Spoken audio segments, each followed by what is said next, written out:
Com bé sabreu, des de Joves del Centre Català sempre hem defensat aquesta unitat, vam néixer per facilitar, fer possible i defensar aquesta unitat, aquesta reunificació, més ben dit, del catalanisme polític de centre i de centre-dreta.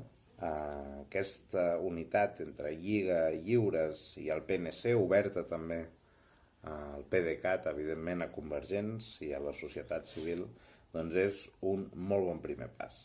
Si volem que a Catalunya hi hagi una alternativa política al procés i a totes les il·lusions frustrades que ha generat l'utopia irrealitzable del procés, si volem que hi hagi una alternativa política a això i al mateix temps volem que aquesta alternativa política no sigui la del Partit Socialista de Catalunya, doncs necessitem anar d'alguna manera, totes les persones que tenim aquesta sensibilitat catalanista i de centre, necessitem anar junts. És molt important que comencem a generar discurs, que comencem a engrescar, a il·lusionar, a mobilitzar.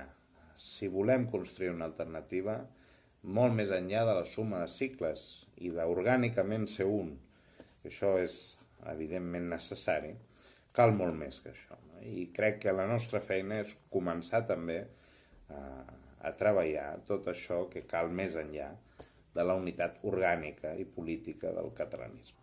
Crec que avui és un dia per celebrar, hi ha encara molta feina per fer, però no dubto pas que es farà i no dubto pas que això acabarà i arribarà a bon port.